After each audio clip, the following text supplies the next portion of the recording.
किसान भाइयों, आज की इस वीडियो में हम जानेंगे चने की खेती के बारे में। शुरुआत से लेकर आखिर तक आपको वो कौन कौन से ज़रूरी काम है जो करने हैं, जिससे आपकी चने की फसल का आपको बम्पर उत्पादन प्राप्त हो सके। तो अगर आप चने की खेती करने का मन बना रहे हैं या चने की खेती करते हो तो इस वीडियो को आप लाइक करना और लंबे समय तक यानी कि आखिर तक इसको पूरा ज़रूर देखना। चैनल पर नए हो तो सब्सक्राइब करके बेल आइकन को ज़रूर दबा देना। किसान भाइयों, चने की खेती के बारे में हम जानेंगे। शुरुआत से लेकर आखिर तक कौन कौन सी महत्वपूर्ण बातें हैं उनका ध्यान आपको रखना है, उन्हीं के बारे में आज की इस वीडियो में हम आपको जानकारी देने वाले हैं। तो सबसे पहले हम इसके वैरायटियों से शुरू करते हैं और इसकी बुआई के तरीके से होते हुए एंड तक हम जाएंगे। तो किसान भाइयों, यहाँ पर चने की अगर वैरायटियों की बात करें तो चने की खेती में 3 प्रकार की मुख्य वैरायटियाँ आती हैं। यानी कि एक तो हो गया आपका काबुली चना, जो सबसे बड़ा आकार का होता है।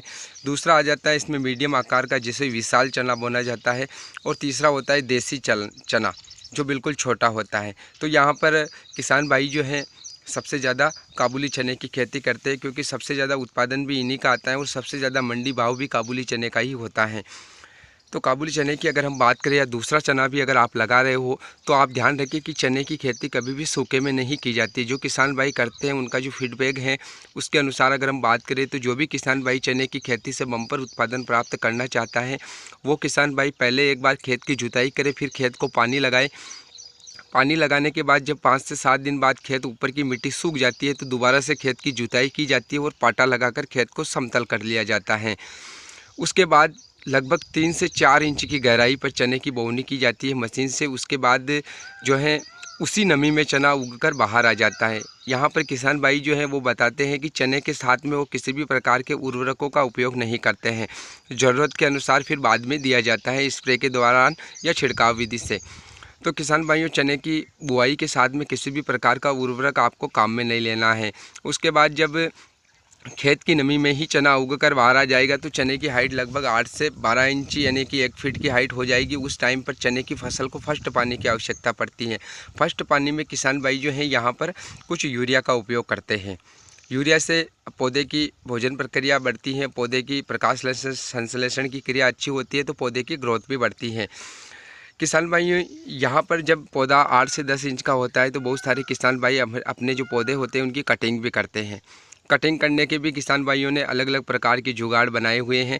तो उस प्रकार से किसान भाई चने की कटिंग करते हैं और फिर यूरिया डालकर पानी लगा देते हैं। पानी लगाने के बाद जैसे ही खेत की नमी सूखती है तो फर्स्ट इल्ली का स्प्रे यहाँ पर हो जाता है। दूसरा इल्ली का स्प्रे फूल और फल वाली अवस्था पर किया जाता है। 2 स्प्रे तो आपको चने की खेती में इल्लियों के करने ही पड़ेंगे। इसके बाद किसान भाइयों, चने की खेती में पानी का एक मुख्य रोल होता है कि पानी कब कब लगाया जाता है। तो एक पानी तो आप शुरुआत में लगा दें, उसके बाद जो चना है वो फूल और फल वाली अवस्था पर चला जाएगा। तो ध्यान आपको यहाँ पर यही रखना है कि जब फूल वाली अवस्था है, चने के पौधे पर फूल ही फूल आ रहे हो, उस टाइम पर कभी भी चने को पानी नहीं लगाया जाता है। ये ध्यान रखना, ये गलती आपको नहीं करनी है। अगर फूल वाली अवस्था पर आप चने की फसल को पानी दे दोगे तो फिर चने की बढ़वार होना शुरू हो जाएगी, वो जो फूल हैं वो जड़ना शुरू हो जाएंगे, वो नई नई टहनियाँ निकलना शुरू हो जाएगी, तो फल कम बनेंगे और लेट बनना शुरू होंगे। तो फूल वाली अवस्था पर फसल को पानी नहीं लगाया जाता है। उसके बाद जब आपके जो फूल हैं वो 70 से 80% फल में कन्वर्ट हो जाते हैं और दाना भराव का समय शुरू हो जाता है, उस टाइम पर किसान भाई 2 काम करते हैं। वो दोनों काम है, एक तो है फसल को पानी लगा दिया जाता है, क्योंकि उस टाइम पर जब आप पानी लगाओगे तो टहनियाँ कम निकलेगी, आपका जो फल बन चुका है उसमें दाना भराव अच्छे से होगा और दाना विकास भी करेगा। उस टाइम पर अगर फसल को पोषक तत्वों की आवश्यकता पड़ती है तो किसान भाई यहाँ पर NPK 05234 या NPK 0050 दोनों में से किसी एक का स्प्रे अपनी फसल पर करते हैं, जिससे कि फसल को पोटेशियम और फास्फोरस की पूर्ति होती है। तो इस टाइम पर 1 किलो जो NPK आता है वो 1 एकड़ के लिए आता है। 180 लीटर पानी में उसको मिलाकर फसल पर स्प्रे किया जाता है। तो अगर आप दोबारा की इल्ली का फूल वाली अवस्था पर अगर दोबारा की इल्लियों का स्प्रे कर रहे हो, इल्लियों को ख़त्म करने के लिए, तो उसके साथ में आप NPK 05234 मिलाकर स्प्रे कर देते हो, जिससे कि फसल को ये पोषक तत्व पत्तों से मिल जाते हैं। ज़मीन से आपको ज़्यादा मात्रा में ज़्यादा खर्चा करने की आवश्यकता नहीं है। 150-200 रुपये के अंदर 1 किलो मिल जाएगा आपको, इतना ही खर्चा होता है और ये पोषक तत्व फसल को मिल जाते हैं। इससे जो है फसल का दाना भराव में सुविधा होती है और फसल को पोषक तत्व मिलते हैं तो दाना भराव अच्छे से होता है। तो किसान भाइयों, अगर आप चने की खेती करने के लिए जा रहे हो तो ये महत्वपूर्ण बातें हैं जिनका आपको ध्यान रखना है। चना जब भी आप लगाएं बीजोपचार अवश्य करें, बीजोपचार करने के बाद ही लगाएं।